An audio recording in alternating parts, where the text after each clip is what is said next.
wherever you get your podcasts, and let them show you how to get ethics to work for you.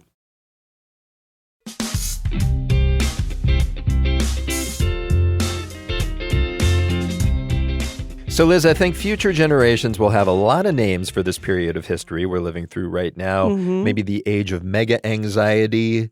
I'm thinking the angst age. The dark times. Sure.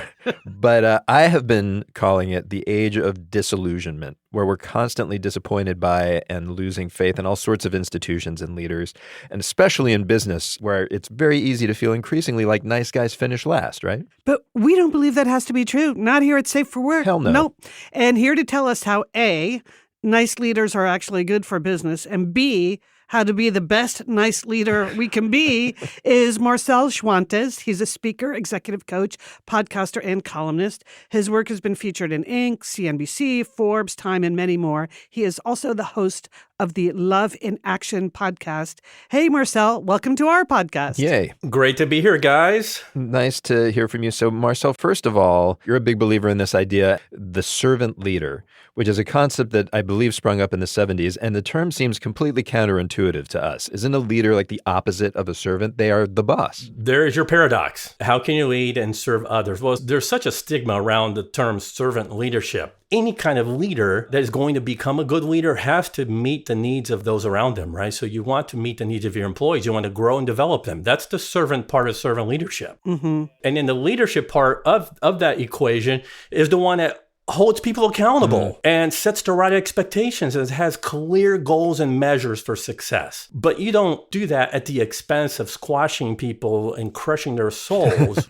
Yeah, right. Right? So the servant part says, I'm going to build relationships with my people. I'm going to get to know them so I can grow them. That's what makes it so compelling. My big question is, can I be a servant leader even if I'm in a lower rung of management? You know, a lot of this stuff is always written about CEOs. Well, most people are never going to be the CEO. So say I'm running a department of a dozen people inside a company of hundreds of people. Don't I have to adopt the leadership style of the most powerful people in my organization? How do I do that? Yeah. And the answer is yes. You can still model the servant leadership way of doing things if you have a 10-person team, because what happens is that even though there's not a champion at the top that's saying we're going to now flip our pyramid upside down and become a servant leadership structure, you can still impact those on your team to perform at their highest level and to help them get up in the morning and go, I have a great boss. I can't wait to be at work today. Okay. Yes, you can do that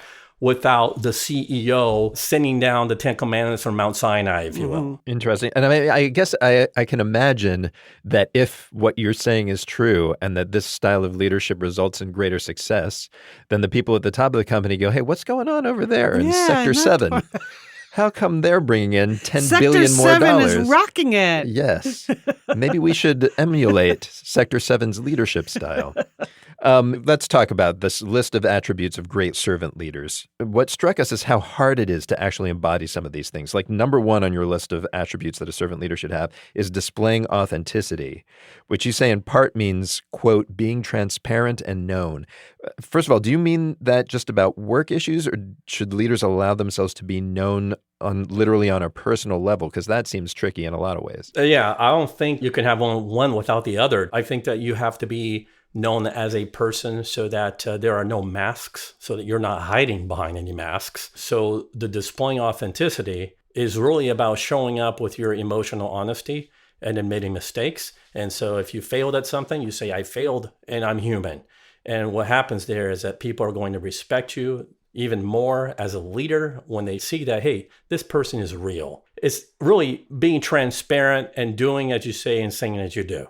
Yeah, for me, it all kind of boils down to creating an environment of trust and respect. I want my employees to trust each other and to trust me, and then that generates respect. And a lot of that, I think you kind of have to be a generally optimistic person about people, right? I've worked for people that were not optimistic at all about, they had low expectations of what people were going to do because they just fundamentally didn't trust the people. And I had one boss in particular who used to describe himself as a proactive pessimist, Marcel, because he always imagined what the worst was that could happen, and then he worked to prevent that. And he thought that was a really good leadership style. Whereas I really felt like, well, isn't that just not trusting us? So I understood his approach, but I never felt comfortable creating that kind of environment on my own teams. It is also interesting, though, what you just said, Liz, this idea of proactive pessimism, because I know, for instance, I've been a producer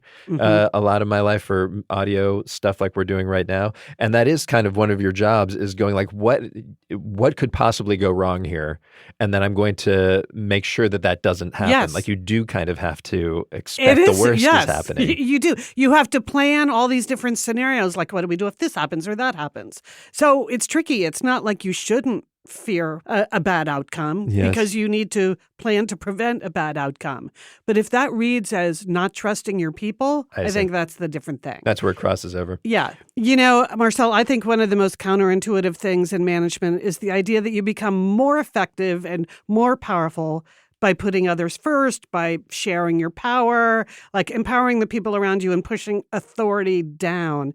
But I have to admit, it took me a lot of years to learn that, because the natural instinct when you first start to become a leader is to gather power, to exercise authority, and always try to be the decision maker.